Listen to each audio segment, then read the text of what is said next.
Well, I'm convinced after, since 46 years of study and investigation, that the evidence is overwhelming that planet Earth is being visited by intelligently controlled extraterrestrial spacecraft. In other words, some, underlined about 18 times, some UFOs are alien spacecraft.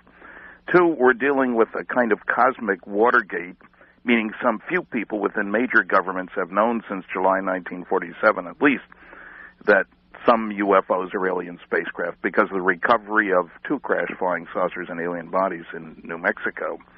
Three, that none of the arguments made against the first two conclusions stand up under careful scrutiny. And finally, four, we're dealing with the biggest story of the millennium, that is visits to planet Earth, successful cover-up of the best data, bodies, and wreckage for 57 years. Now, when it comes to ufology versus, I was going to say setiology, but I don't think there is such a word. I think that there are a lot of good scientists with a strong interest in SETI. Unfortunately, I believe that the SETI program is based on a number of assumptions having no basis in fact. And assuming, for example, that there's nobody coming here, that radio is the ultimate means of communication, that if aliens were coming here, they would know about it, that there is no colonization, no migration, that we need to talk about great distances before there's anybody out there, and that we can't possibly be a threat to anybody out there. They also assume that there's no national security aspect to the notion of alien visitations, despite the fact that obviously every military group in the world would love to get their hands on something with the capabilities of flying saucers. So there's a clear and definite difference. They ignore the UFO data. We ufologists look at the SETI data and we say, hey, where's your evidence? They want us to provide a body. We want them to provide any kind of evidence that there's anybody out there sending signals. I'm not saying there isn't. I think there is loads of creatures, I'll say, beings out there. I don't think we're really worth talking to as equals, partly because people tend to neglect the time factor here. We have had civilization thousands of years, but the planet's been suitable for life, intelligent life, for 1 billion years. We don't know how many civilizations have come and gone, what the past history of our own planet is.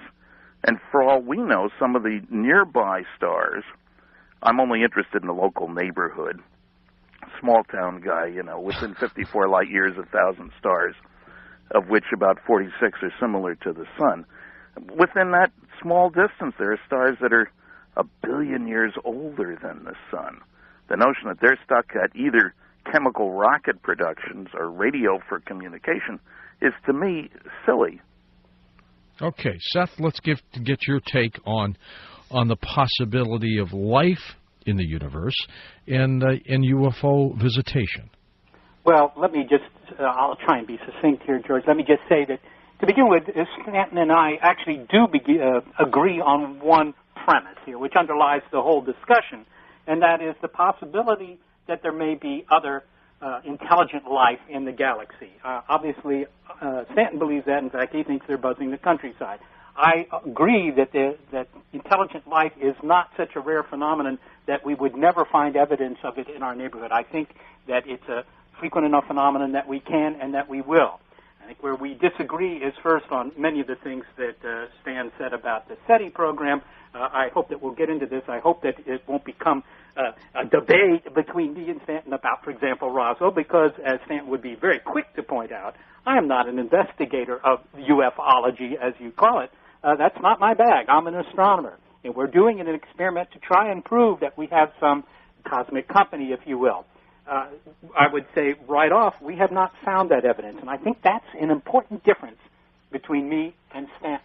Because while he's claiming that he has found the evidence and they're here, which, as he has said, would be an incredibly important discovery, I don't find that evidence terribly compelling, and I'm eager to hear exactly how compelling it is. We don't make that claim, but if we do find something, I don't think that it's going to be like these claims of the ufologists that were being visited. I think it's going to be a claim that can be verified by many, many people in many different ways, and that there will be no doubt that we have found something interesting. Well, what I find fascinating, though, about both of you is that you do agree on the fact that there could be, and there probably is, intelligent extraterrestrial life out there, because there are some who would not agree with either one of you that there's any life out there at all. Stanton? Well, yeah, that's certainly true. And the question, of course, boils down, and Seth has talked about this, about are we unique or not? Is there anything so special about us that it couldn't have happened anyplace else, not only in the local neighborhood, but in the whole darn galaxy? And I don't worry about other galaxies. I'd like to I wish people would forget the word intergalactic. I'd much prefer intragalactic. So, yeah, there are people like that. And I find, in all my lecturing, I find that you've got your bell-shaped curve. You've got the extremists at both ends of the spectrum who say, I'm absolutely sure there is no life out there. Don't bother me with the facts. My mind's made up. There can't be any other life besides here. And there's certain religious groups that take that attitude. There's the other extremists who say, don't bother me with the facts. My mind's made up. They're here to save me. And I don't try to aim at either one of those groups, and I know that Seth doesn't. So it's the healthy agnostics in between. There will always be extremists on any subject you can name. And neither one of us, I think, is concerned with those people. There's not much you can do with them. If they say, don't bother me with the facts, my mind's made up, what follows has nothing to do with science. When I first met you, Stanton, I was in Detroit as a reporter. You were going to universities talking about UFO visitations. It was 1971. You were at Oakland University, which was in Oakland County, just a little north of Detroit. Now, that was 1971. Roswell, of course, happened in 1947. Was it the Roswell case that got you interested in UFOs, or was there something else there in between? Oh, not at all. I didn't start into Roswell until late in the 70s. I read a lot of one book in particular, the Air Force Report on Unidentified Flying Objects. That was back in 1958 when I was working on a very far-out program, nuclear aircraft. That led to me reading 15 other books, led to visits to Project Blue Book, to a discovery of Project Blue Book Special Report 14 with an enormous amount of data and clear proof that the Air Force was lying through its teeth about the data that they had obtained for Blue Book. So before I got into Roswell heavily, which was 1978, and it didn't figure at all in my early stuff, it's mentioned once in Frank Edwards' book, half a page, Flying Saucers, Serious Business, but he got all the facts wrong anyway. So, no, Roswell was at the end of a long period of serious communication investigation. Wasn't the beginning at all. Unfortunately, I still seem to be stuck. I was there 10 days ago in Roswell. But, no, it was not the beginning. In retrospect, it was an extraordinarily important event because it set the tone for 57 years of misrepresentation, cover-up, etc. Make sure you remind me, Stanton, because someone told me that you were handed a piece of metal or something from while you were in Roswell, and I want to get into that with you later, just to tell me if yes, I will talk about that. Okay, Seth, how about you? I mean, here you are. You are an astronomer. You PhD from Caltech. At what point did you decide in your career, I'm going to join SETI, and I'm going to be part of this search for extraterrestrial intelligence? Well, that's a kind of a personal history. I'm not, and it's a very diffuse one in a sense. But of course, even as a kid, I was interested in the idea of extraterrestrial life. I think most young people are today, perhaps more so than even then.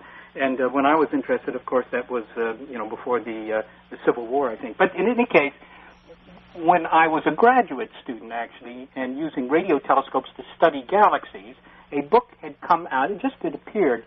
It was a book by Carl Sagan and a Russian physicist by the name of Seth Shostak called Intelligent Life in the Universe. And it discussed sort of a scientific approach to the possibility of the existence of extraterrestrial intelligence and how you might find it. Okay. And I was reading this very late one night at the radio observatory. It was 3 in the morning. I actually have a picture of this because at 3 in the morning there was nobody else there, and you get kind of bored, and I, would make self-portraits of myself with my camera. So I have a picture of myself reading this book.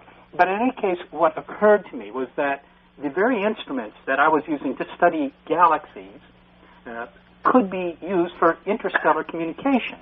right? That was just an engineering consideration, but that was a very exciting thought. That was, if you will, even a romantic thought. And so I got interested in it then. I actually joined the SETI Institute only when I moved to the Bay Area, and that was about 1990, actually. Seth, why do you not believe? I mean, here you are out there listening for sounds and signals from intelligent life. Why can't you believe the fact that maybe we've been visited by these same people? Well, actually, I could believe it. That actually isn't the issue. I could believe it. I could believe it. And if someone were to suggest, well, you know, Earth has been giving off a signal that there's life here for 2 billion years, which it has, because there's been a lot of oxygen in the Earth's atmosphere for something like 2 billion years, and that could be detected by essentially anybody in the galaxy, right, with a big enough telescope and the right equipment. And maybe they sent an expedition, 100 million years ago to visit the Earth and found a few dinosaurs and, who knows, stuffed them into sample jars or whatever, took some of their DNA, made a few photos and left. I mean, of course that's possible.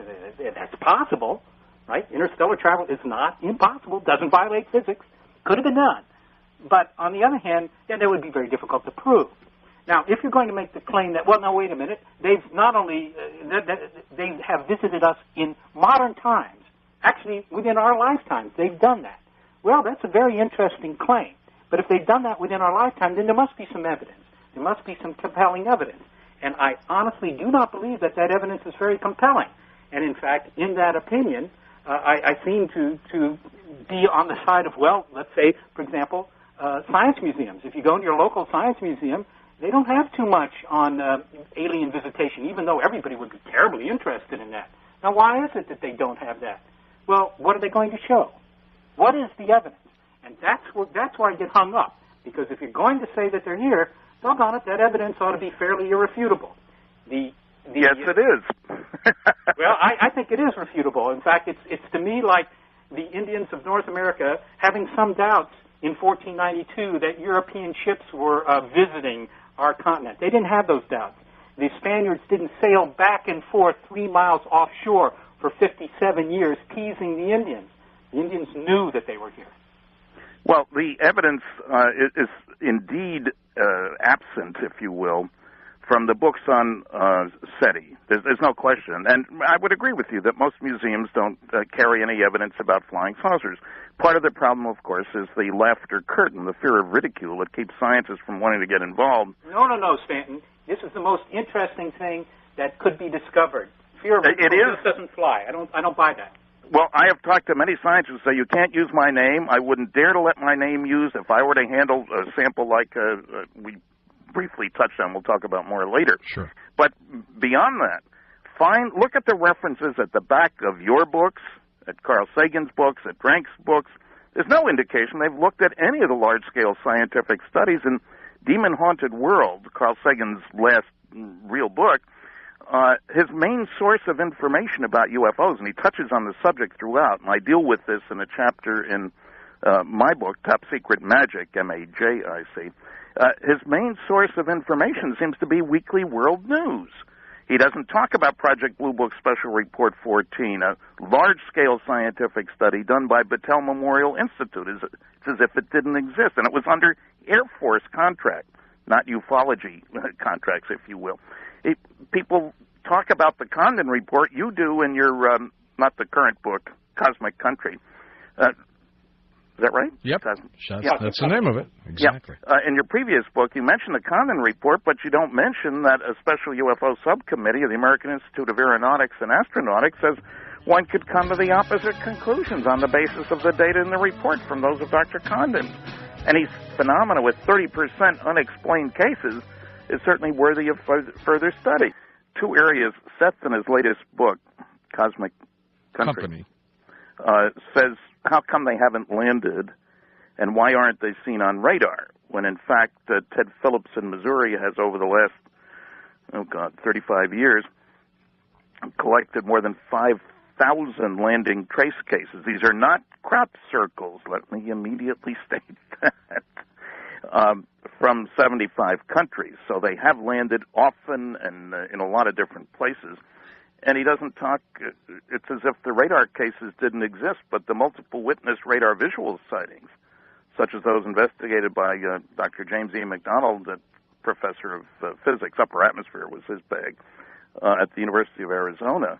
The multiple witness radar visual sightings are some of the most exciting ones because you got guys on the ground, guys in the sky, radar on the ground, radar in the sky, and behavior that clearly indicates manufactured objects behaving in ways that the things we can manufacture can't duplicate. Therefore, they were made someplace else. That's important evidence, and it's part of the cosmic Watergate business in the sense that the government certainly doesn't like talking about the military cases. So if we're going to talk about there is no evidence, we have to say, except for all that stuff I haven't looked at, which is my biggest objection, my noisiest objection, if you will, to many of the claims by the SETI people about UFOs. They don't refer to the evidence. It's as if it didn't exist. It reminds me of the 4 basic rules for debunking. This applies to anything, George. Your other guests can use it in other areas. But what the public doesn't know, I'm not going to tell them. Don't bother me with the facts. My mind's made up. If you can't attack the data, attack the people. And do your research by proclamation. Carl Sagan did the same thing. He talked about there are interesting sightings that aren't reliable, which is certainly true. There are reliable sightings that aren't interesting, which is also true. But then he says there are no interesting and reliable sightings, which is clearly false if you look at the data in the Air Force's biggest study. So let's go back to that evidence. And, you know, one thing that bothers a lot of people is this question of why would aliens come here? And there are many different versions of, you know, why would all the basket makers in the neighborhood come to Earth, or things like that. But Seth, as an astronomer, knows that there is something special happening here. For everybody in the neighborhood, soon Earthlings will be leaving if we don't destroy ourselves first, and I'm not laying odds either way on that one. Right, yeah. But if you were in the local neighborhood, you'd be concerned about this primitive society whose major activity was tribal warfare. When you look at the progress we've made, progress in quotes, in the past 100 years in technology, Seth knows that his radio telescopes are how much better now than they were 40 years ago in terms of how many different channels can be looked at the same time, you know, the speed of computation, all this sort of thing. Incredible improvement. So I would think everybody would be concerned about making sure we don't go out there with our brand of friendship, which is hostility. And I don't worry about long.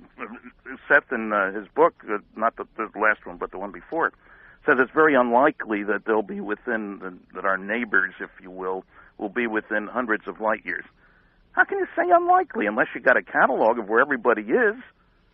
It's not a scientific statement. It has no basis. It's a proclamation. Well, I'll tell you what we're going to do. Seth, I'm going to sit back a little bit, sit at the table. Stanton, by the way, is the one with the beard. Seth is the other one on the right-hand side of the table. And, Seth, I want you and Stanton just to chat a little bit, and we're just going to kind of listen in on both of you, if that's okay. All right. Well, let me try this. Stanton has brought up about 12 different points there. And I'd like to address actually what I think is the crux of the matter when it comes to the matter of visitation, because that is, after all, Stanton's bag. Okay, he's convinced they're visiting, and I think that's great, because I think that if that's true, then Stanton's in line for a Nobel Prize. Why? And I think that because he claims that it's so, and not many other people do. Not so, you know, with a master in physics degree, it's rather hard. And so what I want to ask him, and all the rest of this stuff about how close they might be, we'll get back to that if you want, okay. Stanton, because I don't think they know we're here. And as far as our aggressive behavior, we always like to talk about our aggressive behavior. In 100 years, we'll still be talking about our aggressive behavior. It's not clear to me that any of that may or may not interest the aliens. I think that's a very self-centered point of view. We always like to think that we're the most important generation. But let me get back to this, because if you talk about the possibility that we're being visited today, or 57 years ago, whatever, and you ask a scientist that, most scientists, in particular, I asked a British astrophysicist once, and what he said to me was this. He said, look, Seth, if I thought that there was a 1% chance that was true, I would spend 100% of my time working on it. and he isn't. Now, what I would put to Stanton is this.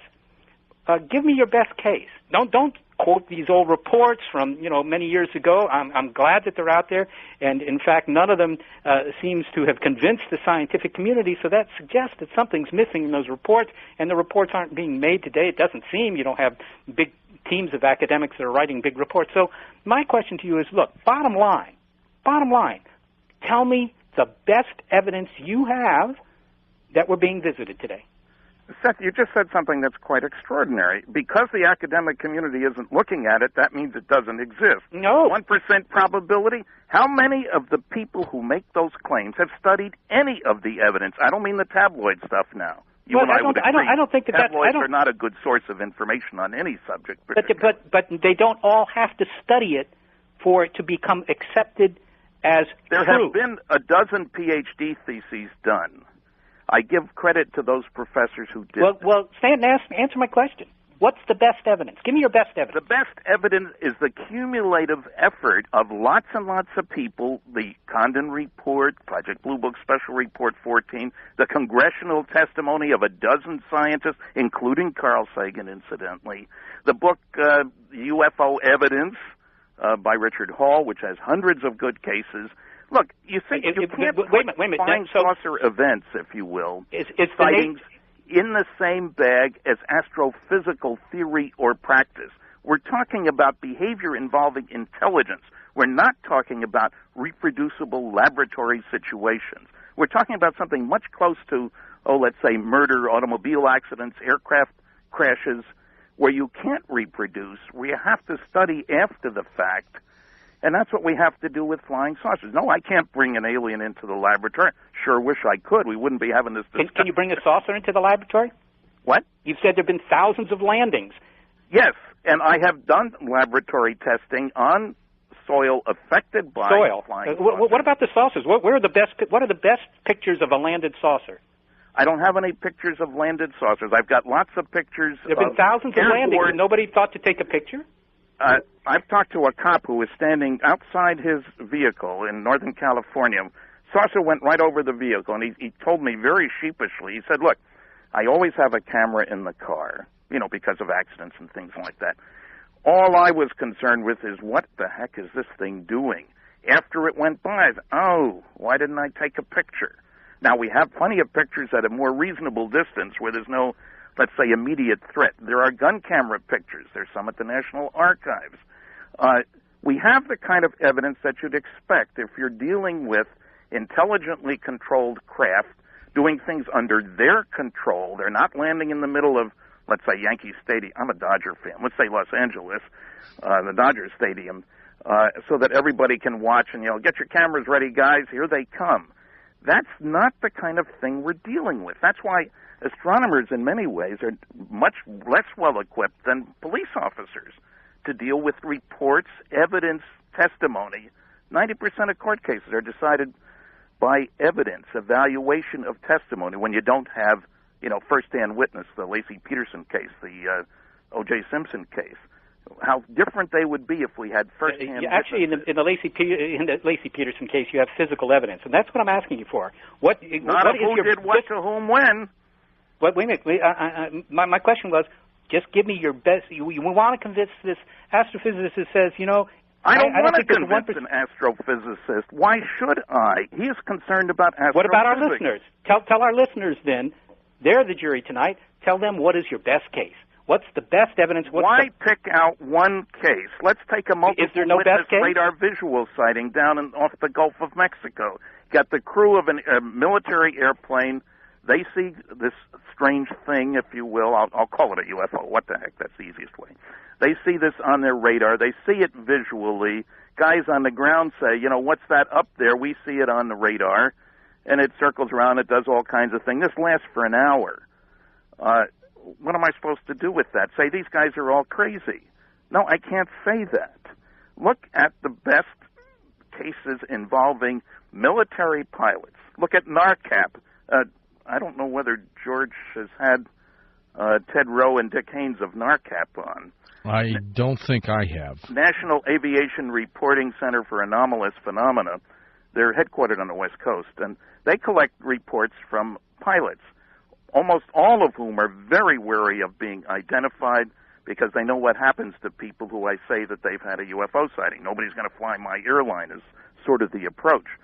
What am I supposed to do with these guys? Say, hey, you're not an astrophysicist. That's silly. In Sky and Telescope, there was an article saying the best witnesses for UFOs would be amateur astronomers. They're familiar with what goes on in the sky. And I say, baloney. I'm in an airplane. I want that pilot to know about things moving around in the sky.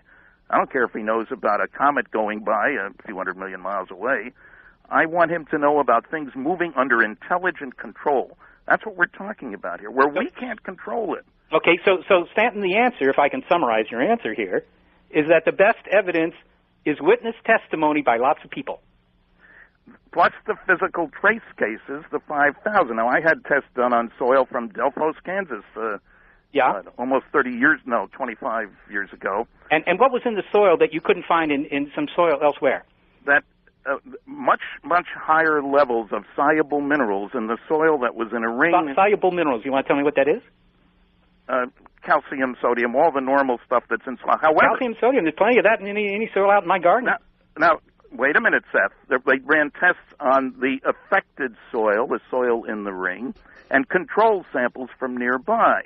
The affected soil would not support plant growth. The normal soil, put seeds, treat the soil samples the same. That's Stanton. Seeds grow fine in. We have a higher level of soluble minerals. How do you explain that in a ring 10 feet in diameter, outer diameter? Well, I could take a carton inches.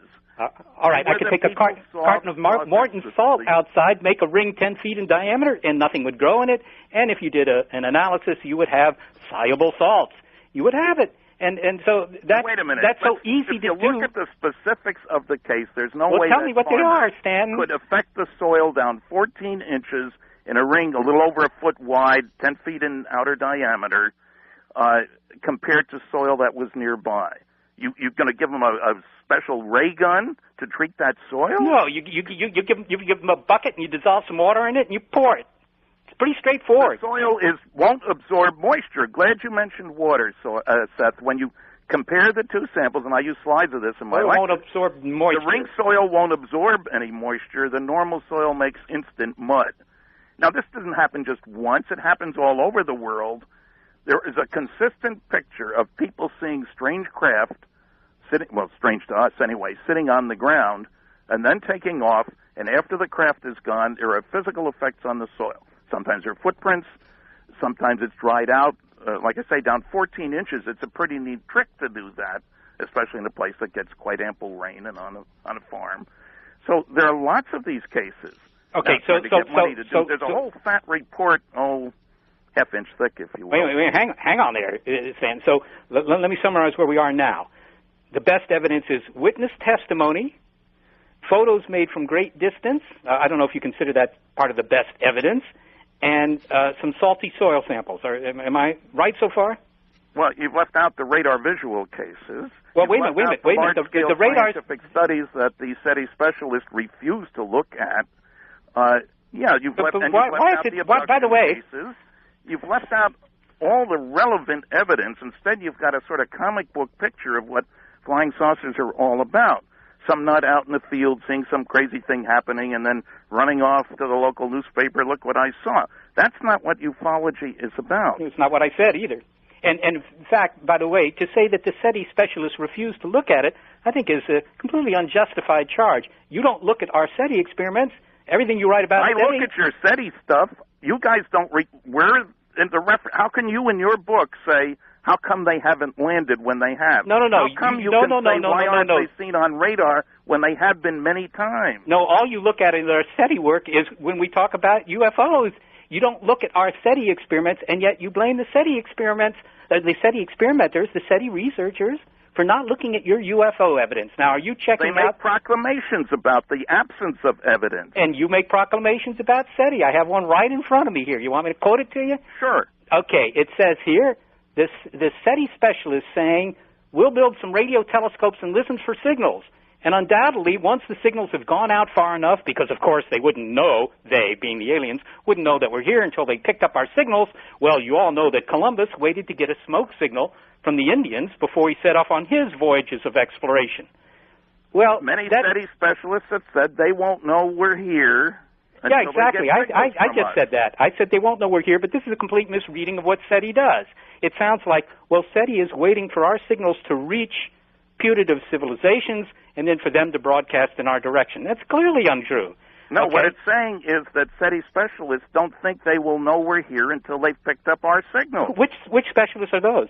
Well, Lawrence Maxwell Krauss says that. Who? Maxwell Krauss wasn't with it. The new Carl Sagan, according to Case Western Reserve University. He wrote. You don't mean Lawrence Krauss, do you? What? You mean Lawrence Krauss? Yes, Lawrence Krauss at the Case Western Reserve in Cleveland. Seth, give me an update, by the way, on SETI. What's going on with the Paul Allen array? That's not online yet, is it? It's not online yet. No, the Allen Telescope Array, which is under construction here in Northern California, and will be the first, large radio telescope actually designed to do SETI searches and also to do, in fact, radio astronomy research, is under construction, and the first 32 elements of that is 32 antennas, because it is an array, it will ultimately consist of hundreds of antennas.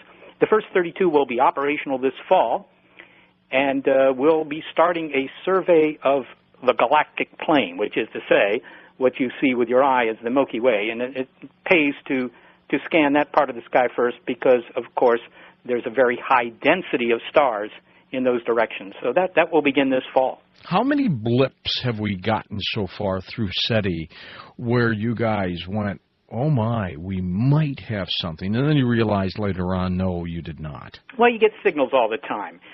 When we were observing at Arecibo, the telescope down in Puerto Rico that many people will know from the movies, in particular Contact, we would get, on the average, several signals every minute, actually more like 5 or 6 per minute, okay? And all of those get checked out. Many of them are automatically checked out by the software because the software knows the characteristics of a signal that's truly coming from space as opposed to being as opposed to coming from a transmitter that's bolted to the Earth. And but usually a couple of times a night you'll get a signal that requires further checking. So a couple of times a night you get a signal that looks interesting enough to spend a few more minutes of telescope time to track it down. But in terms of how often you get a signal that keeps your interest up for hours, that's very, very rare. Only every couple of years do you get a signal that takes hours to track down. Stanton, some researchers in the field of ufology think that what these could be might be dimensional visitors, time travelers. You are more apt to believe that they are physical beings from regions throughout this universe, right? Well, not throughout the universe. I only worry about the local neighborhood. Right. But no, I have not jumped into the fourth-dimensional space-time warping, 11-dimensional string theory or anything like that. I will say this. It doesn't matter to me, really, how they get here. In other words, whether they are warping space and time or using a fusion rocket such as the ones I worked on 40-some years ago. They're here. They're from someplace else. We got manufactured articles behaving in ways that we can't duplicate. They must have been manufactured someplace else. Pretty straightforward. But the real kicker here on both SETI and ufology is recognition of the fact that technological progress comes from doing things differently in an unpredictable way. There isn't the slightest reason to expect that an advanced civilization, and you can define that any way you want, 200 years ahead of us, 2,000, 2 million, 2 billion, it's not going to be doing things the way we do. And we shouldn't expect that we should be able to say what the best means of long-distance communication is for a society that's, let's say, even a modest 1,000 years ahead of us. That's one of the problems that I see. We're listening for radio signals. We could have been looking for smoke signals 150 years ago. But we know, and, I'll keep looking around for slide rules, but I guess nobody's doing any calculations because I don't see any slide rules. Well, are you glad, Stanton, that there is a program like SETI in effect now? Well, SETI as a means of two things come to mind. One is the wonderful work that's been done with using home computers. Yes. Distributed computations. There's a fancier word than that for it, but I think that's great that we're taking advantage of an awful lot of unused computational skills, and I'm sure there are other areas in which that approach to doing things would be very helpful. Secondly, there's no question that radio telescopes are a window on the universe, and it's an awful big universe, and we're awful ignorant. So I like to think that that is a sensible thing to do, and after all, the budgets are modest.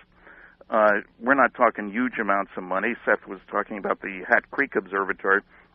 What total cost? Under $150 million, right, Seth? Much less than that. Yeah. Okay, that's peanuts. Look. When I was working on nuclear airplanes, we were spending $100 million a year in 1958, which tells you something about the mindset of the people who spend money. I'm not saying that was a good or bad investment. It was fascinating work.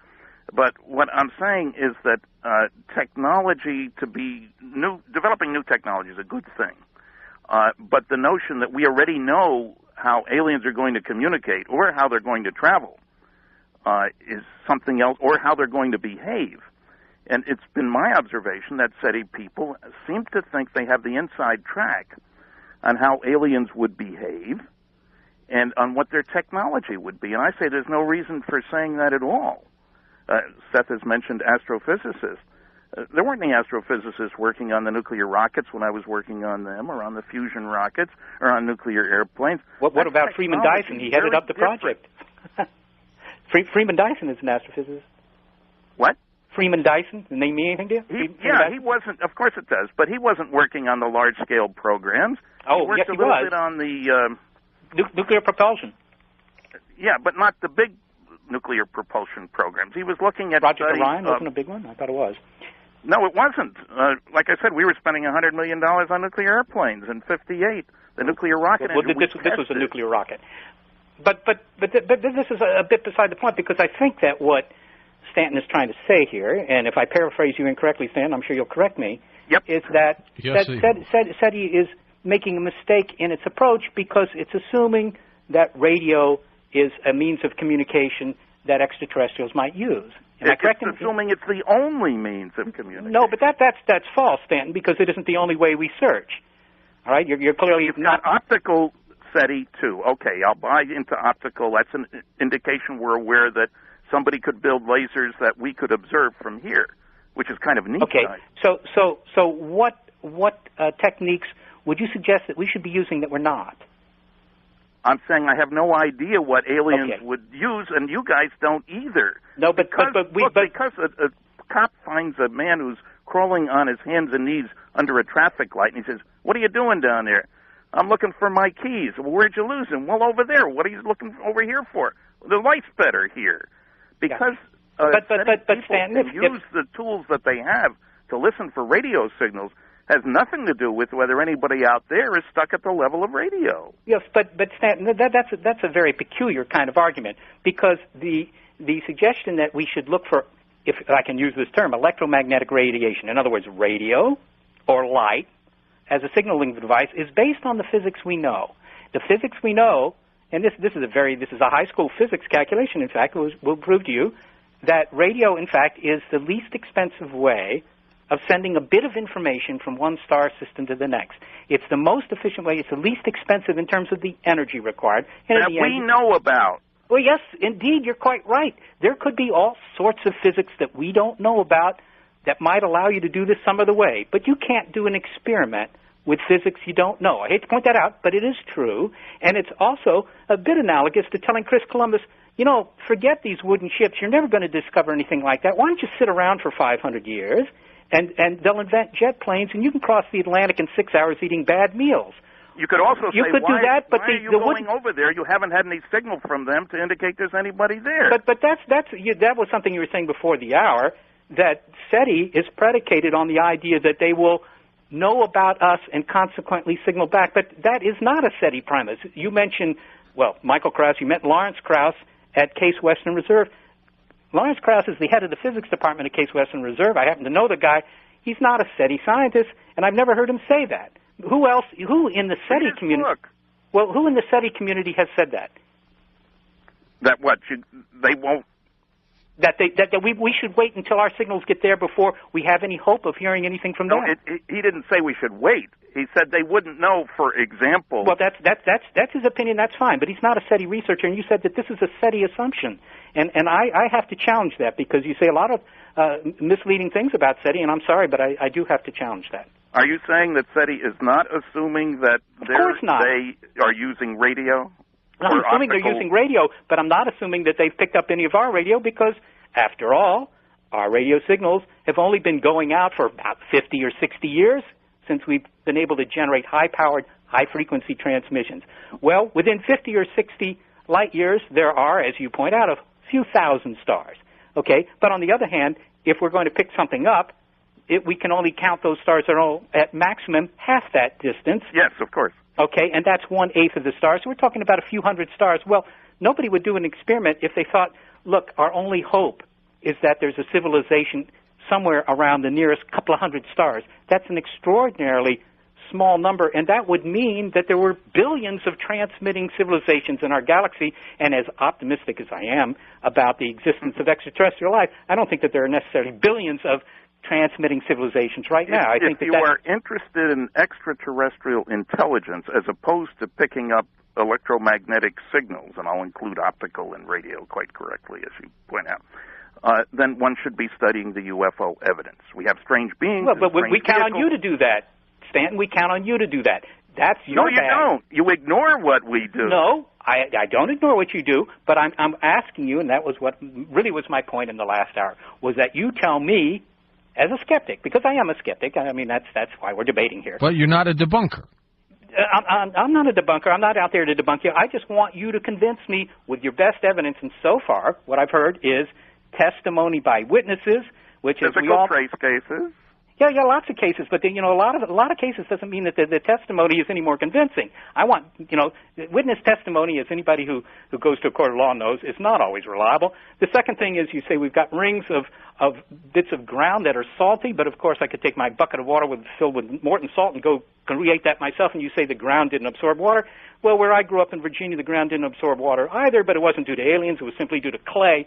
I don't find that very convincing. You say that but you haven't looked at those cases, Seth. You're making generalizations. That's true, but I never claimed to be an investigator. Nothing to do with the physical trace cases. You're leaving out, of course, the multiple witness observations of things on that ground. Let me ask you both this one. One of the areas that fascinates me, ancient pictures that obviously show something up in the sky that could be UFOs. We'll start with you, Seth, and then I want to get your take, Stanton. Might that be evidence, physical evidence? I mean, what are the odds, let's say, of a 13th century artist creating in his mind a UFO and putting it in a picture over a Madonna or something like that? Well, there have been, of course, portrayals in medieval artwork of comets, for example. Halley's Comet is in the Bayeux Tapestry, for example, and that goes back to, I think, 1066, or shortly thereafter, actually. But in any case, sure, there were astronomical events that they would portray, and, you could say, but what about this one? Maybe this wasn't really a comet or a shooting star, a meteor. Maybe this one was actually a visitor from another world. Well, of course, maybe it could be. But that's not going to convince anybody because, of course, it could also have been any of these other things which are somewhat more prosaic, a little less interesting, and consequently that's not, unfortunately, very compelling evidence. So, what do you think, Stanton, of the old pictures and paintings that show? They're at best in my gray basket. Are they? Certainly okay. Some of them we can't say anything about, as Seth pointed. What's a thing in the sky? If it's got a lot of structure to it, we would ask more questions. But, I'd look at the work of Dr. Barry Downing, Bachelor of Physics, Doctor of Divinity, whose book, The Bible in Flying Saucers, goes back to descriptions similar to today's, dating back 2,000-3,000 years. And I find his work very fascinating. He has trouble with the ecumenical community, I might say, who don't want to deal with this either. So I don't put them high on my list of evidence at all. I never talk about those because they're so amenable to interpretation as opposed to, clear-cut examples of something strange. In your opinion, Stanton, how many other civilizations might there be out there in our vicinity? I have no idea. I'm particularly fascinated, though, by the pair of stars, Zeta 1 and Zeta 2 Reticuli. And this is to give people a different concept of how the situation can be drastically different in the local neighborhood than it is here. These two stars are 1 billion years older than the Sun. They're both Sun-like stars, but they're only 1/8 of a light year apart, which means that people on a planet, beings, on a planet around one, looking at the other, it's visible almost all day long for most of the people. You could directly observe planets. As Seth knows, within 50 years, we certainly expect to have systems up, hopefully a lot sooner, but I won't be too optimistic about that, that can directly observe planets around other stars. Well, here we have a place that 1 billion years ago, with only 1/8 of a light-year separation, would have had far more incentive for interstellar travel than we do. And they're not, hundreds of light years away or thousands of light years away. They're 39 light years away, just down the street. Why would they have had more incentive for interstellar travel, Stan?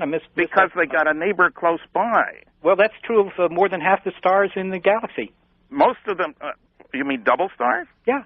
Well, these aren't a double star. These are 9,000 AU apart. The double stars usually up to 1,000 AU, or almost as much as 1,000 AU. Well, some are and some aren't. I mean, they're very close doubles and they're very wide doubles, but these are very wide doubles. I would expect you're going to have more travel when you've got a neighbor than when you're way out in the boondocks as we are. Well, you seem to have some insight into alien sociology there, Stanton.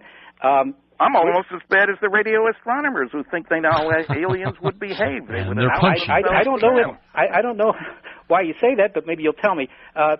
But in any case, I didn't mean to interrupt you. You were saying about Zeta Reticuli as being the place where they come from, and how do you know that? Well, the whole notion of the specialness, if you will, specialness of Zeta 1 and Zeta 2 comes out of the Betty and Barney Hill abduction case, and the fact that Betty saw a star map, and that alone doesn't prove anything. But when a woman built a number of three-dimensional models of our local neighborhood and found that the base stars matched Betty's drawing, and they were Zeta 1 and Zeta 2 Reticuli. And what's interesting to me is when this work was done, and as you know, the measurement of distances to nearby stars has gotten a heck of a lot better now with the Hipparcos satellite. Then they were only known to be maybe a light year apart. But now with new data, we know that they're 39 light years away instead of 37, but only 1/8 of a light year apart. That changes the picture. So I would expect that they were traipsing around, checking out the whole neighborhood, and the kind of system that we will be building within the next 50 years, they could have built 1 billion years ago. So they would know where all the planets were in the neighborhood. They would go visiting selectively, I suppose. I mean, you can think of a lot of reasons for traveling to Earth, some of them not so nice, but this is a penal colony. They dumped all the bad boys. They may have. That's why we're so nasty to each other. Seth, what about you? How many possible civilizations? I mean, you believe that they're out there. Do you think it could be endless? Well, no, I do. Endless may be going too far, literally and figuratively. But there are, several hundred billion stars in our galaxy. There are probably a larger number of planets than there are stars. But, of course, we don't know what fraction of those are habitable, that might cook up life. But the things you really don't know is what fraction of those that might even be habitable have produced intelligence. And it's not just intelligence. It has to be intelligence that's more or less coeval with us. That is to say that they're around more or less at the time that we're around, so that there would be some chance that we might be able to detect them. And the bottom line, how many of them there might be, well, nobody knows. There are the pessimists who think none. And then they're very optimistic estimates. Carl Sagan's estimate was millions.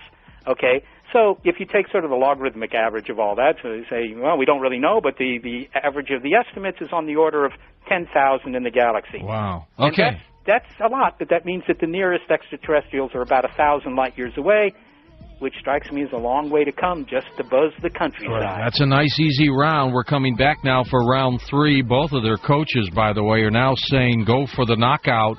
We're running out of time. So, Seth, what would happen if you were out there in the fields and you saw a UFO land? Would that convince you? Well, if I saw a UFO land, I suspect that would convince me personally, but it might not convince anybody else unless I was able to grab a taillight off it or an ashtray or something like that. Have you ever seen anything up there that you thought was possibly a UFO? Well, I've seen, UFO just means it's unidentified. I've seen things in the sky, of course, that I didn't know what they were. In fact, I was driving up the 405, as you call it down there, the San Diego Freeway. Ah, yes. You may spend some time. You mean you could actually drive on it? Well, actually, I was parked. I was surrounded by sheet metal, and I was parked on the 405, inching forward at about the speed at which continental drift is moving us toward Japan. And I saw something in the distance that I didn't understand. It was in the sky. It was close up to the San Gabriel Mountains, or actually it was above the hills of Hollywood. And I didn't know what it was.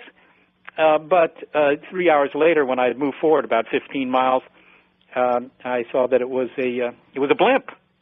It was a blimp. And now in that case, I was able to figure out what it was because I was slowly moving, and I got it was persistent, and I got a different view.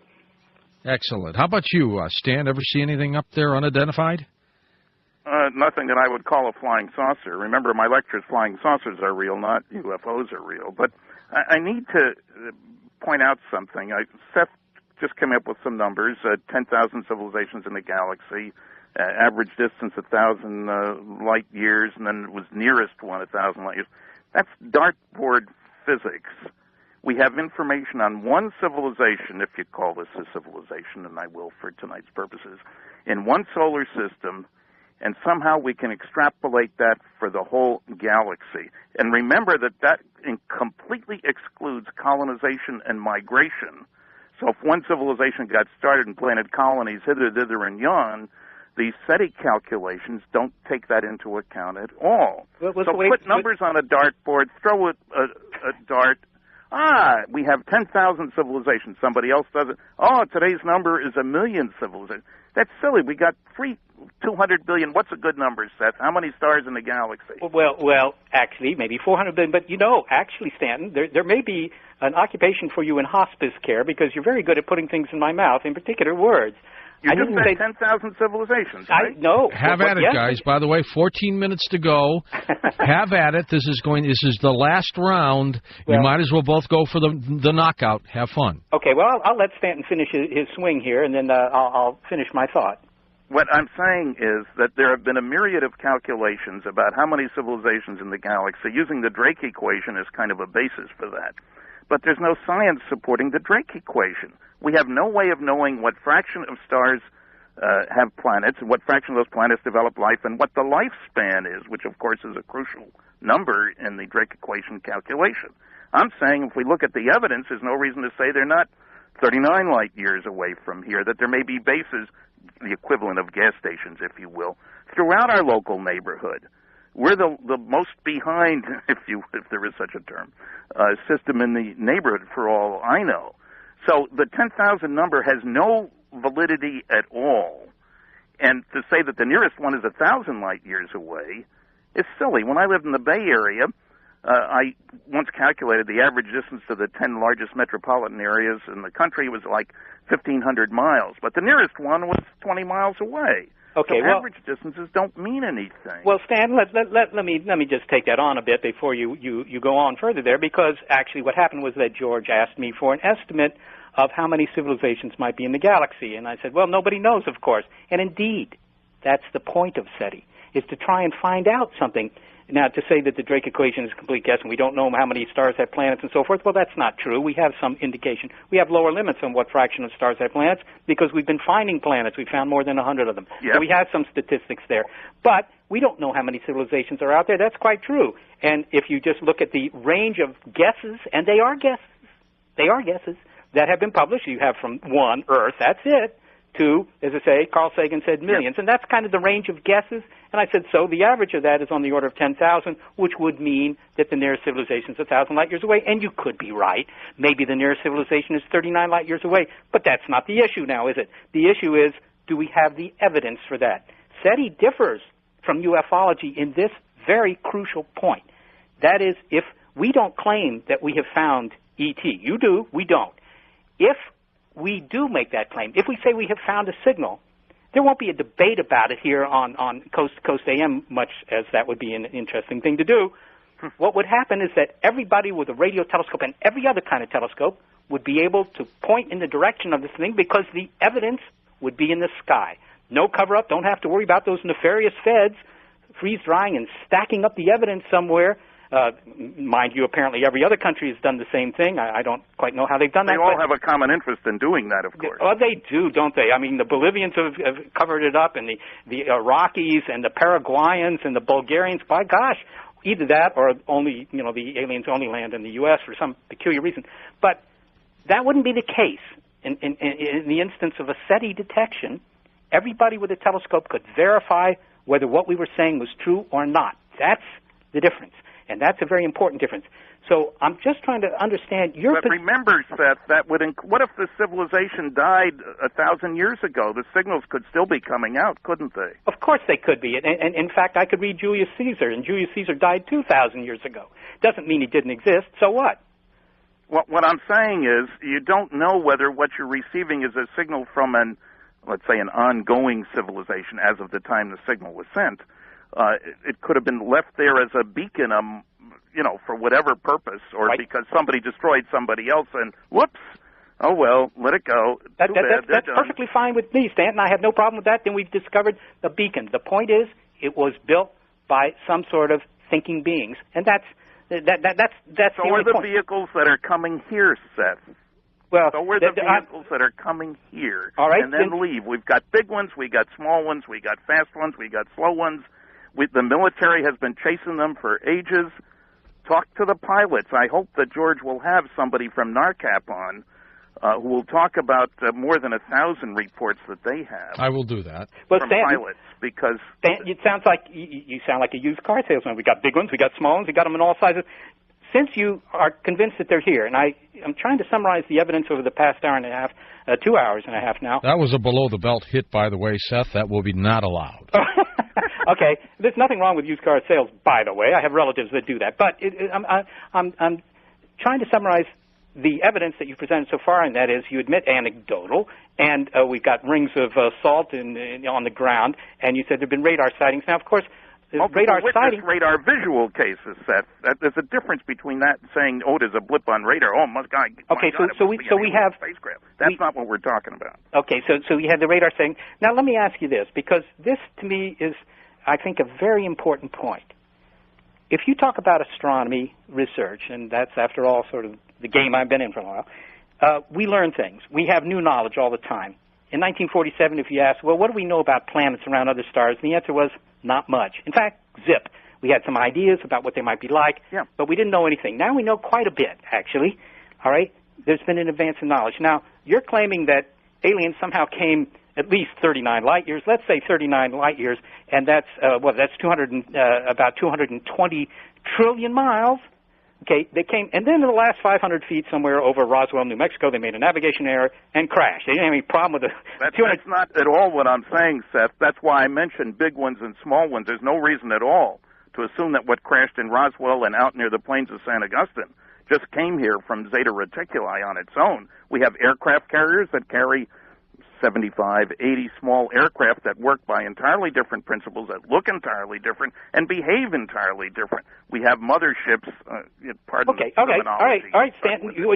What you're saying is that there might be there's a whole variety of visitors here. So, my next question, and this is, I think, an important question, is in 57 years of being visited, what have we learned? What do we know that we wouldn't have known if they hadn't been visiting? Has there been any benefit? If you had asked the Indians of North America 57 years after Columbus visited them whether the fact that Europeans were visiting them had any influence on their civilization, by God it did. In fact, most of them were dead by then. Okay, it had a tremendous influence. I want to know, what have we learned? We Earthlings have learned that we're not alone in the universe, the neighborhood, if you want to call it whichever you will. We have learned that there are techniques for flight that are very different from what we have, much more effective from a military viewpoint. One of the reasons for secrecy, obviously. We'd sure like to be able to duplicate them. Give me a fact, Stanton. Give me a fact that we learned. We've learned that governments are quite capable of keeping secrets over long periods of time. We've learned that we need to try to figure out why we are so concerned about, we governments, not me, why the governments are so concerned about releasing information, why the NSA and the CIA have continually withheld information about UFOs. These are important things to learn. Yeah, but it's a nice fact I can put in a textbook. God's creation, if I can pardon the phrase, but you know what I mean.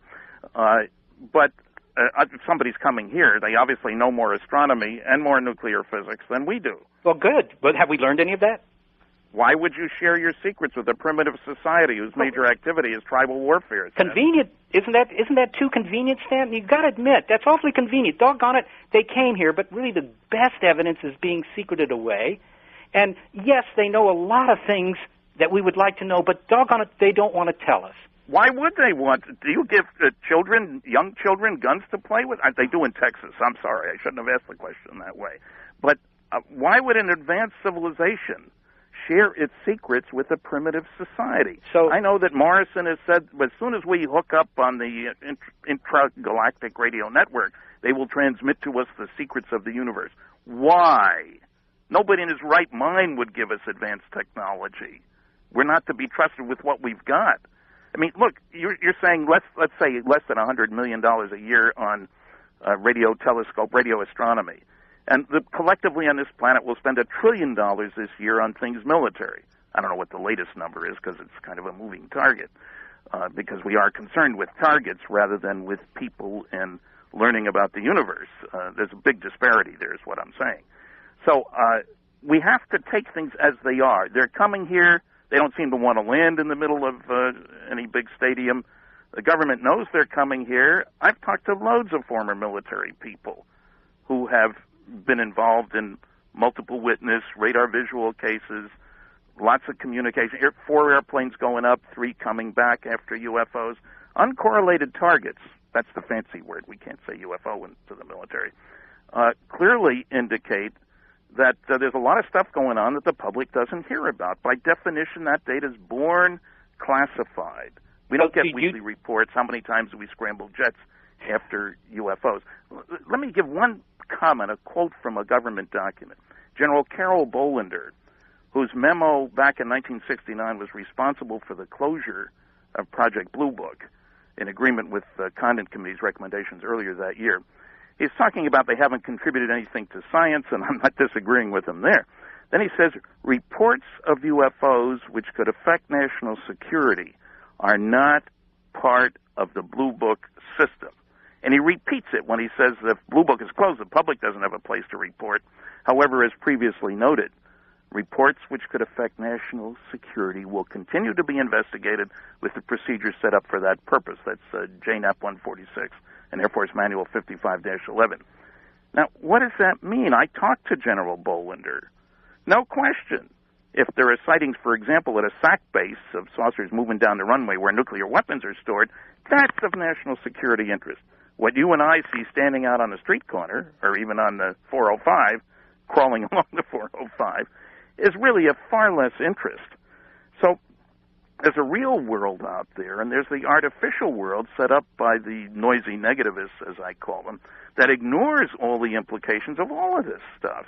Well, so, Stan, if I understand you here, is that the best evidence is being secreted away. 2 minutes to go, John. And we haven't learned anything. So in that case... We have learned a great deal. Knowing that we're not alone is you would certainly say, well, yes, but you haven't convinced me of that because the evidence isn't very good. So I don't consider that I've learned something. If you would tell me something about the Zeta Reticuli system that I could go out and verify with my telescope, you'd have me convinced. But you haven't done that. Go out and check and see what their separation is, Seth, and then tell me. Yeah. I know that there are people looking for planets, but the last time I checked, they hadn't yet come in with their report. That's pretty small beer there.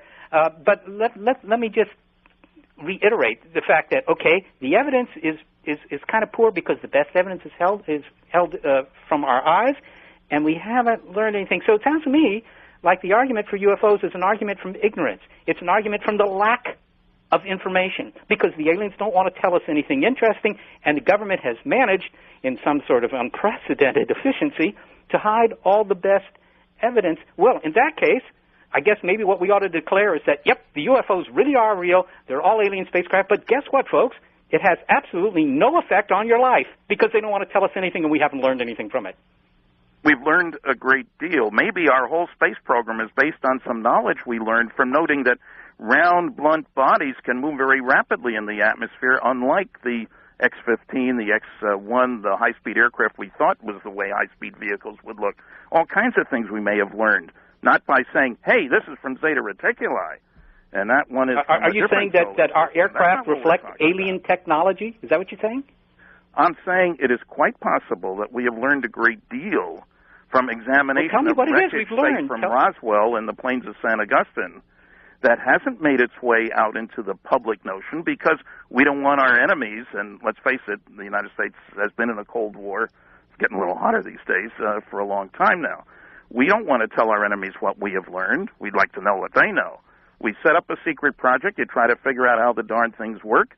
Why would you tell anybody about it? You can't tell your friends without telling your enemies, after all. Well, they listen to George Noory, too. Well, Stanton, I made a plot here just recently of the top speed of military aircraft, U.S. military aircraft, as a function of time, from the Wright brothers up to the present time, to see if, after 1947, our top flight military aircraft had more capability. And guess what?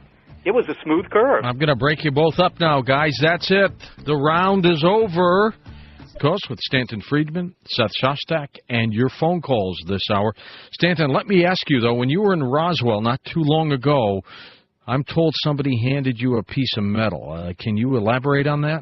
Well, yeah, much to my surprise, as a panel discussion was going to take place in front of several hundred people, a gentleman came up, as somebody I know, whose family actually owned the store in Corona, where Mac Brassel, the rancher, who was the first to make noise about what was recovered at the debris field outside Roswell in 1947.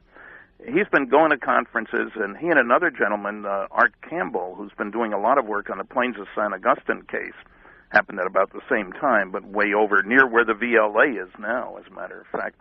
They were screening a bunch of dirt, several square yards of dirt, out where they think the San Augustine crash occurred, and they came up with some pieces of material. It's the best I can say.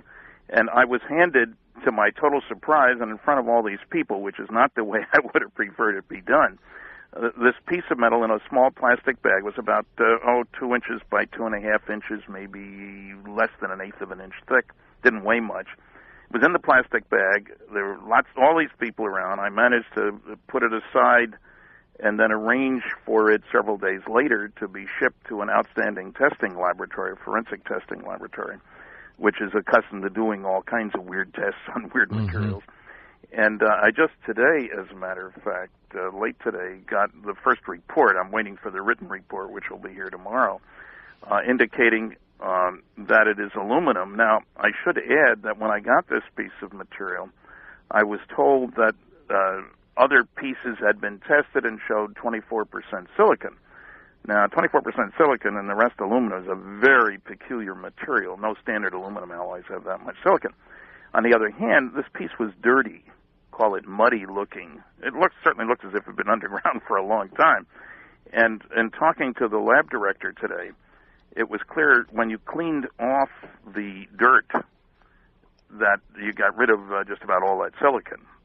Silicon's the most common element that you find in dirt, and so it wasn't surprising that mud would have silicon in it. So far, not particularly exciting. Now, this is the first public comment I've made since I just heard this today, but there'll be more, and we have to decide, several of us, whether we'll do more tests to see if we can get a specific alloy out of this, if it's a standard, U.S.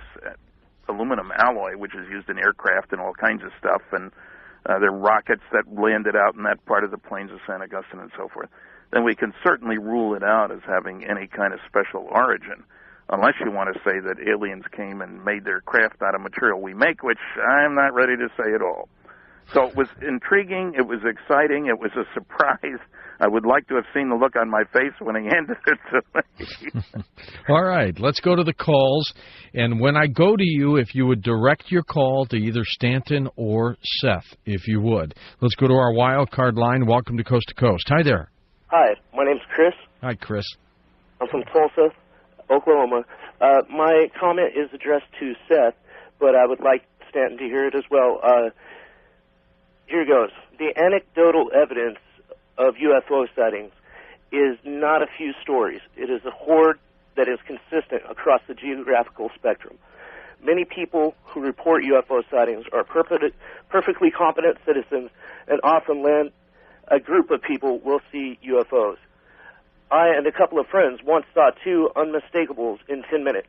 I urge you to view in more detail whatever dozen books Stanton will recommend and return to the show with your opinions. Also, check Roswell and Blue Book with the 2 in the last 10 years recent, ridiculously obvious false covering press conferences. Look at the details and come back and tell me if you don't see something funny. And I'll hear your replies on the radio. Thank you. Okay, thank you, and go ahead, Seth. Well, I have nothing to say much to Chris there. He's recommending that I read some books. I've actually read some books. I recommend that he read a book, actually, by Cal Korff on Roswell. Because Cal Korff spent 16 years investigating Roswell, and at the end he said, and I quote here, the UFO field has suffered in credibility because of Roswell, and especially because of the unprofessional and shoddy standards of evidence the Roswell authors have practiced. He thinks that it's actually doing a disservice to ufology. You might want to read that. But, great, Chris. I hear you. All right, next up, first-time caller line. You're on Coast to Coast. No comment from me. Oh, do you want to comment on that? Sure. Yeah, I've read okay. Cal Korff's book, and I've discussed it in one of my MUFON papers, so I totally disagree with Cal's evaluation, but that's another story. All right. Let's go to our first-time caller line. Go ahead. Hello? Yes, hello? Yeah, go ahead, sir. Yes, I have, first my questions statement for both gentlemen. All right. You both come from very strong convictions on how you believe.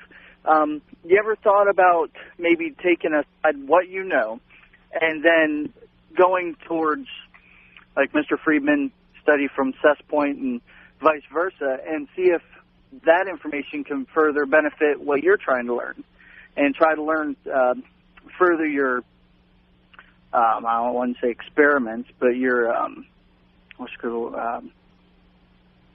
trying to think of a word. I'm got people bothering me over here, excuse me.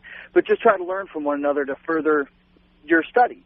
Well, I would recommend you look at, I have a piece, UFOs Challenge to SETI Specialists, on my website, www.stanfriedman.com. Yes, and you'll see that I do refer to a lot of the SETI information. Mm-hmm. That's one of my complaints about the SETI people, is that they don't refer to the UFO information. Okay. And you both agree that there are aliens. If I came in kind of late in the program, correct? Well, let me respond to that, actually, at the top of the hour. I'm afraid I didn't get your name.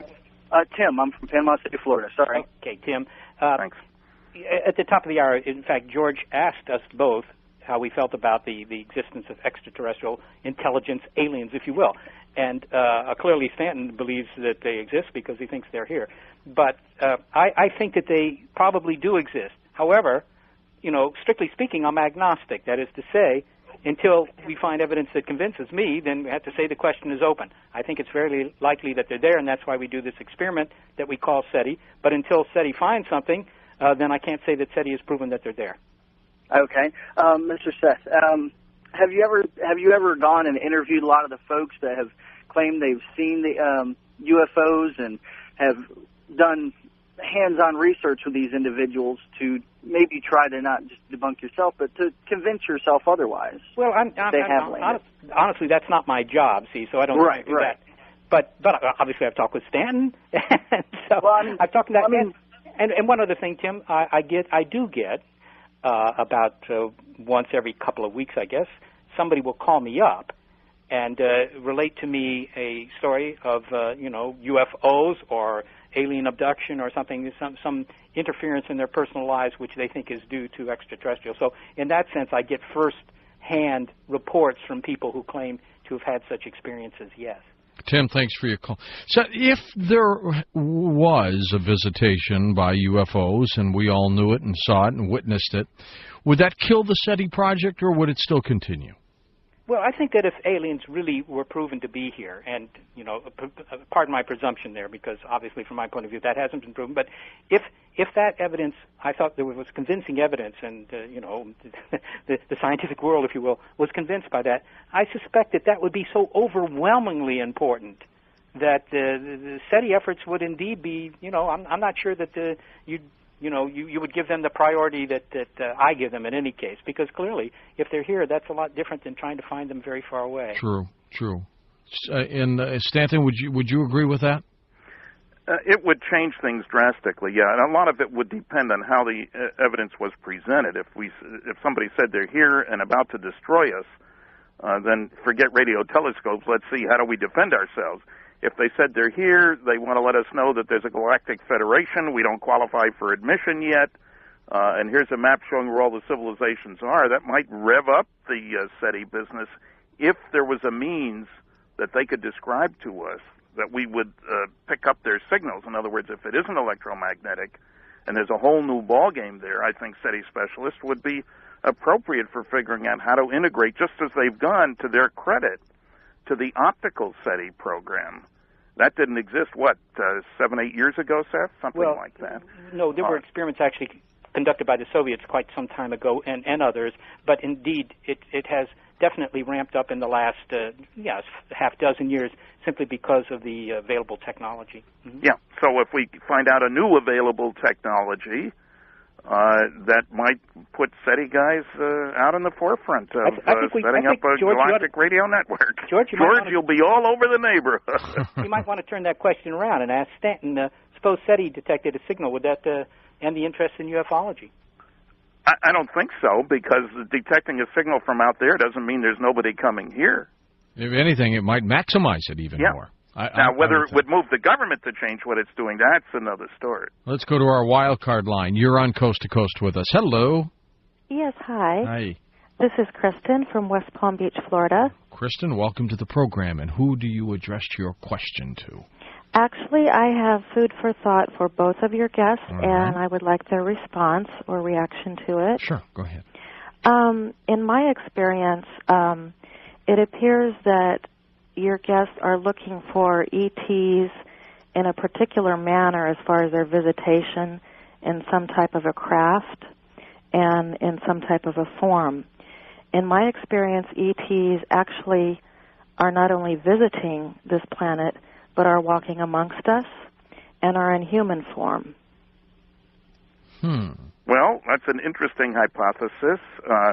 I cannot disprove it, and there are some very interesting UFO-related reports, if you will, which do seem to involve beings that look more or less like us. The Travis Walton case, for example, he saw strange little guys, but there's also somebody that was taller than Travis, and he said would pass anywhere. So whether these are hybrids or spies, if you're going to spy in China, you don't send a tall blonde Norwegian, you send somebody who looks Chinese. Exactly. So I'm not saying there is nobody here. I'm saying I don't know what to do about that. They're not coming forward and saying, oh, by the way, here's my driver's license, I'm from Zeta Reticuli 1. So I can't rule that out, but I'm not ruling it in either. I think that there's something, Kristen, if I may be permitted to say this, there's something you should consider, that the aliens always seem to look a lot like us. Even if they don't look identically like us, they often are reported to look like us, and you should be suspicious of that. Because if, for example, dinosaurs had developed intelligence and they thought that maybe aliens were visiting them, what would you think of their descriptions if they said, well, the aliens are very small at one end, big in the middle, and small at the other end, they look like dinosaurs? Well, most of the reports of aliens associated with abduction cases, physical trace cases, 16% of those 5,000 physical trace cases involve reports of small beings, typically small. So 2 arms, 2 legs, a head, and a body. Certainly, the average alien, any place except New York City, would stand out like a beacon. I wouldn't say they looked like us. Of course, we may have a common ancestry. We may be somebody's colony. I mean, maybe somebody's crop. That's a horrible thought. But so we can't rule out. You remember Australia and Georgia were both settled by convicts initially, which was certainly related to other civilizations than the indigenous ones. But surely, Stanton, you're aware that if you're going to postulate that we were colonized by intelligent beings, that the ancestors of Homo sapiens were beings that came from another planet, what about the whole history of evolution on this planet, which shows that we are related all the way back? Well, when you say all the way back, level, I'm considering that we know practically nothing of the history of civilizations on this planet back a billion years. But we know a lot about the physiology of the critters that are on this planet, and there is a very straightforward DNA relationship between us and just about everything you find, not only in the zoo but everywhere else. So if we've been colonized, they colonized the planet at the beginning. Well, how long ago was the beginning? A billion years? That's good enough. That flies in the face of biology. I'm not saying that there isn't a commonality to life in the whole neighborhood.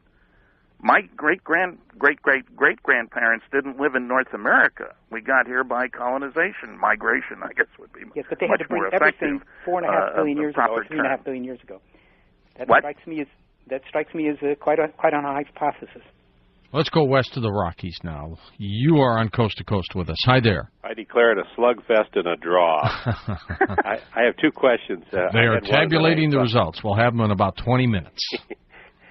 Stan mentioned Zeta 1 and 2 reticuli. Question to Seth, were those on your SETI target list? And the second question, spacecraft maneuvering near the Earth with interstellar driver using radio or laser navigation, could they be detected on either optical or radio telescopes? And I'm thinking of the enigmatic gamma-ray bursters. Could these possibly be warp drives? Yeah, no, the gamma-ray bursters are now identified, and they're mostly extragalactic sources. So that if they're warp drive, they're really far away. You don't have to worry about those guys. And your first question about Zeta Reticuli, that is Stanton says they're G-type systems. They're solar-type stars, 39 light years away. They would be on the list of Project Phoenix. They would have been observed with the Parkes radio telescope in Australia, and there were no signals coming from them. No signals? Nope. Thank you. You are quite welcome. First-time caller line, your turn. You're on Coast to Coast. Hi there. Hi, my name's Veronica. I'm actually currently traveling through Kansas, but I'm from Southwest Florida. Hello, Veronica. Hi. The more I listen, the more I realize we're actually discussing two totally different places that people are looking for alien life. But I had a question for Seth, because there are so many people that have experienced firsthand abductions, and I mean, there has been overwhelming evidence of physical, almost abuse that has been put on them, even in hospitalization. And I want to know what his opinion is to these people and what has happened to them. Yeah, well, I have to say, Veronica, of course, unfortunately, I'm not, in a clinical field where I would be able to tell you firsthand. I can only tell you what people who have looked into this have told me, and that is that abduction, either perceived, something that they feel that they've experienced, and abduction where people really are abducted. Well, that obviously happens all the time. You find those people on milk cartons. But there have been, there are far more people who feel that they have been abducted in the middle of the night, and that's a phenomenon that's very old. That can be traced back to the Middle Ages, except in those days they didn't say it was aliens. They said it was a succubus or it was the devil or something like that. There are experiments that are being conducted. John Mack at Harvard described an experiment in which he, in fact, took people that were abductees that had roommates, that is to say either a spouse or, just a college roommate or somebody else that was asleep in the same room as they were, and he tried to find out, they would ask the roommates, did these people disappear in the middle of the night, right? Were they really physically abducted? And it just doesn't seem that they were. Stay with us. Seth Shostak, Stanton Friedman will be back. And welcome back to Coast.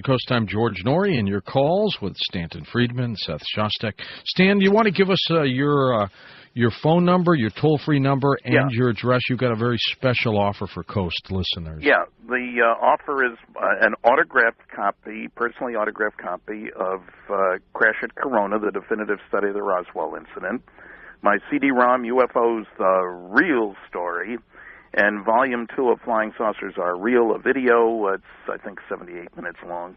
The whole package for $25, including shipping and handling. The number to call after the program is over, please, is 877-457-0232. That's toll free, 1-877-457-0232. If you prefer checks instead of credit cards, that's Visa or MasterCard on the call. You can send a check to Stan Friedman, Post Office Box 958, Holton, Houlton, Maine, ME 4730-0958. And somebody is calling They're right calling now. now. I can hear your call waiting popping in. And Seth, for you, your book's available on Amazon.com? Yes, Amazon, usual outlets for books. Excellent. And are they available on the SETI website or just through Amazon? They are indeed available on the SETI website, indeed. Excellent. The SETI website, of course, linked up with coasttocoastam.com, but it's SETI.org. Let's go back to the calls. The clock is ticking here, and we'll have the results. They are telling me in about 13 minutes or so. They have had a little bit more come in than they expected, so they've brought in more personnel to count them. Let's go east of the Rockies. Welcome to Coast to Coast. Hi there. Hi, my name is Greg. I'm calling from Pennsylvania. Greg, welcome to the program. Hi, I have a question for Seth. Yep. And this is about all the biblical scriptures and all the biblical paintings that have shown and told stories about, just like in the Red Sea when it was parted, about the magnetic force from a cylinder that was claimed to be a UFO at the time. And I wanted to hear your outlook on this, about all the paintings and all the scriptures that talk about it. Okay, and I'll let you listen on the radio. Seth, do you want to react to that? Well, Greg, I wish I could react in great detail, because I'm not familiar with the various, obviously I'm familiar with the story of the Red Sea, but I'm not familiar with some of these others, cylinders, metal cylinders and so forth and so on. I don't recall that from Scripture, so I can't help you too much there. Only to say this, just in a general way, that I do think you have to be fairly skeptical about these sorts of things, because there are many ways to interpret these things, of course, just as there are many ways to interpret, for example, Genesis, right? Was the earth really created in 7 days? And the order in which they were created doesn't really quite accord with cosmology as we know it now. But that's okay, because it was more allegorical. So I think that you have to apply those same sorts of standards, at least I would, to Scripture, and be careful not to overinterpret things. I should say I recommend Dr. Barry Downing's book, The Flying Saucers. Good place to start on that subject. And people, stop calling Stanton. We can hear him. Let's go to our wild card line. You're on Coast to Coast. Hi there. Hi. Yeah, go ahead, sir. Oh, George, how you doing? It's good to hear your program. Thank you. I'd like to direct my comment towards Stan, actually to both of them. Sure. Stan, this is Jim from Pittsburgh. I think you know me. Yes, I do. I wanted to, I've been enjoying the contest tonight, and one of the things I wanted to point out, the Condon report, when it was initially planned and the contract was issued for it, one of the reasons that the University of Colorado got that report supposedly was because nobody else wanted it. And as I recall, we sat in on a meeting at the Astro Laboratory, and we tried to get the report and were sort of told to mind your own business. Do you recall that? Well, I remember there was some discussion about possibly bidding on that, but I do know, George will like this, my first copy of the Condon report, the Bantam Books version, came from KDKA Pittsburgh, because I'd been on their talk show, Contact, a number of times, and they let me know that they were getting an advance copy, and would I appear to discuss it. They didn't tell me it was going to be 965 pages. Yes, it was. But I must say the press gave us a fair shake on that one. Jim, you may recall that. They asked our opinion. They listened to what we had to say. They printed it accurately. So, I don't know what all went on behind the scenes with regard to the House and the Condon report and so forth. I wish I did know, but I don't. Okay, well, I just enjoyed the program, and we're going to continue listening. Thanks. All right, good. Thanks, Jim. Next up, west of the Rockies, it's your turn on Coast to Coast. Hi there. Hi. Yes, I'm wanting to direct this to Stan, please. Stan. I mean, not Stan. Seth. Seth, yes, okay. Thank you. Seth, in defense of Mr. Friedman, in using your own chosen field, so to speak, against you, how can you honestly, after over 100 planets have been found, granted, yes, of a gas giant size, and knowing that, hello? Yeah, we've got you. Okay, so it was breaking up for a moment. How can you not think that there isn't other planetary bodies out there that could support life, be it more advanced than Well, what no. Wait a minute. Let me interrupt for just 1 second. Seth believes that there is life out there. He doesn't believe it's come here yet. Okay? Okay. I mean, he's a strong believer, as Stanton is, that there is intelligent life out there in the universe. He believes we just haven't found it yet. Now, I should add, incidentally, with Seth's numbers, he's saying that only 1 in a million of the stars in the galaxy have advanced civilization, which makes us pretty special, since I guess we're an advanced civilization. We can listen for signals from other ones. I say they're far more common than that because there's been migration and colonization, and the evidence indicating they're coming here. I don't think they're coming from the other side of the galaxy. So we have a different interpretation, but certainly we agree that there's life. That numerically we give different values to that out there. Okay, and Seth, I trust I spoke well of what you believe, right? Absolutely so. And the caller is correct, of course. We have found, we've discussed that, more than 100 planets around other stars, but indeed they tend to be very large planets because that's the type of planet that we can find. So maybe that's not so surprising. If you were to fly over Africa at 10,000 feet looking for life, you probably wouldn't see the field mice. You might see the megafauna, like the hippos and the giraffes and the elephants, but that doesn't mean that's the most plentiful type of life. In fact, it's not.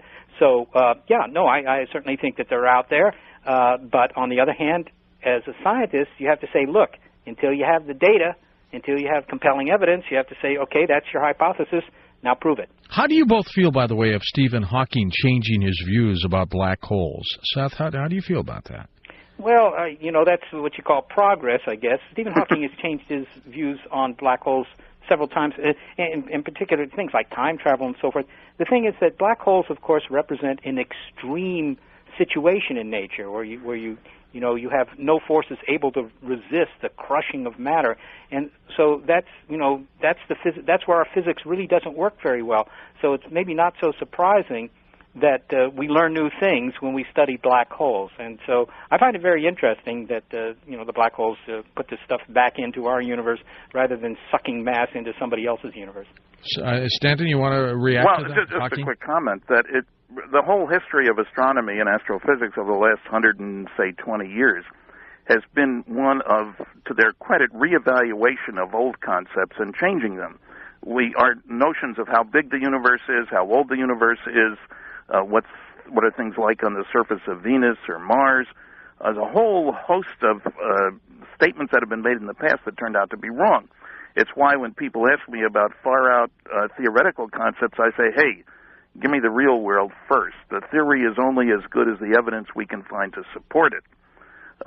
So I'm glad Stephen Hawking had the guts to stand up and lose a bet publicly about what a black hole is like.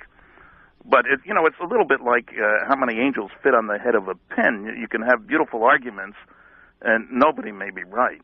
Well, that's true too. Wildcard line, your turn. You're on Coast to Coast. Hi there. Hi. Yes, sir. I have a great show, by the way. I have a question for Stanton. Sure. Stanton, my question is about MJ12. Yes. And one of the rumored members of MJ12, Dr. Donald Menzel. Yes. I've read somewhere that Dr. Menzel, at some point later in life, developed a hobby of drawing pictures of aliens. He called them Martians, incidentally. He didn't call them aliens, but yes. Great. Yes, certainly. He was well known. He was a good artist. He also wrote science fiction under another name, incidentally. But he also led a double life, as noted in my book, Top Secret Magic. Or you can go to my website. There are 2 articles that deal with the arguments pro and con about Majestic 12.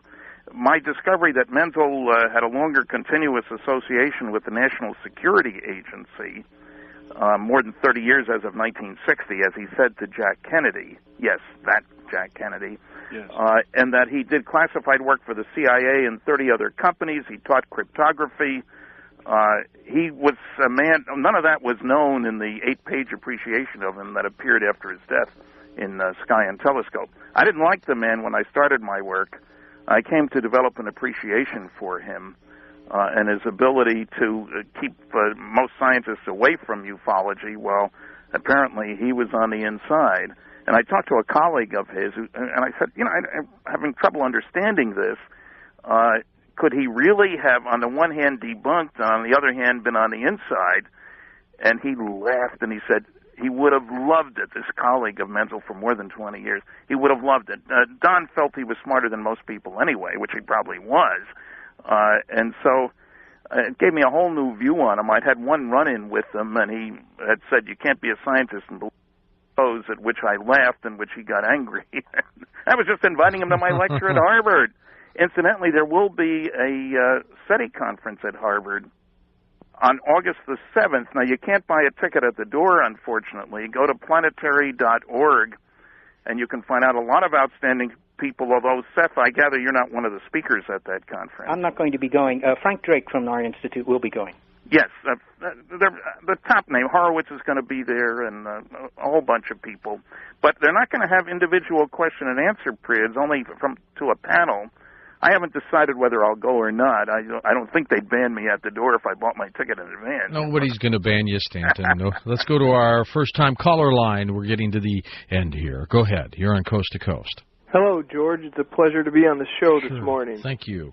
I'd like to address my comment or question here to Seth, and I'd like to preface it by saying that, Seth, my father was in the NSA from the mid-'60s to the early '70s, and the process that he went into the NSA and came out was very secret, and the secrecy that Stanton speaks of is real. And my question to Seth is, has he ever heard of Richard Dolan's book, UFOs and the National Security State? I haven't, no. Pretty good book. I'm sure Stanton's familiar with that book, as well as many of the primary sources that book is based on. As well as I'd like to say to Seth, would he consider this phenomena to be more of a multidisciplinary approach than such a, limited approach from the astrophysical perspective? Well, when you say this phenomenon, do you mean UFO phenomena? Or? I mean the UFO phenomena. I mean what Stanton speaks of as actual sightings that are documented and have been documented, as Stanton has proven tonight. Well, of course it's multidisciplinary because you're dealing with various kinds of purported evidence, right? You've got witness testimony. That's something that maybe you ought to get lawyers to evaluate. I don't know. You also have the kind of radar evidence that Stanton talks about. I mean, radar see all sorts of stuff. I mean, there are various phenomena that produce things on radar. So you should have somebody who's familiar with that.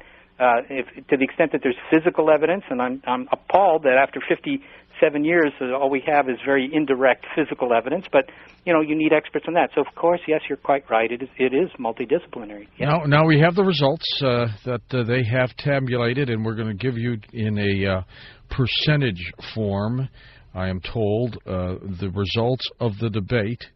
If you would, sir, please. The results of the debate. Okay. The results of the debate end up with Stanton with 57%, Seth with 33%, and a draw at 10%. Okay, so of the listeners who fast blasted us tonight, 57% believe that Stanton had won this debate, 33% believe that Seth did, and 10% ended up in a draw. How many voted, George? Thousands. Really? Thousands. I had to cut it off because they're still coming in. But I would say that the margin of error is probably plus or minus 5% or so. Okay. Stanton, I'm sure you're happy. Seth, are you disappointed? Well, no, I'm not disappointed. Of course not. You've both been great guests. You continue to share insight into how you feel and your views. And I think the most important thing, whether we've been visited here or not, depending on your own particular view, is that you both believe that there is indeed intelligent life out there in the universe. And I think that alone is a pretty dramatic statement. Don't you both? Yeah, the question is whether there's intelligent life here, isn't it, George? Yeah, exactly. And we don't mean extraterrestrial life either. Well, it would be a shame indeed if this universe with hundreds of billions of galaxies, each with hundreds of billions of stars, was created only for our purview, that we are the only ones that can look up at the sky and understand something about the cosmos in which we live. So absolutely. Seth, I'm glad you're feeling better. You sound good. So get some rest, okay? Okay. And Stanton, thank you again, my friend, always. My pleasure. Stanton Friedman, Seth Shostak, debating whether UFOs exist and whether we've been visited.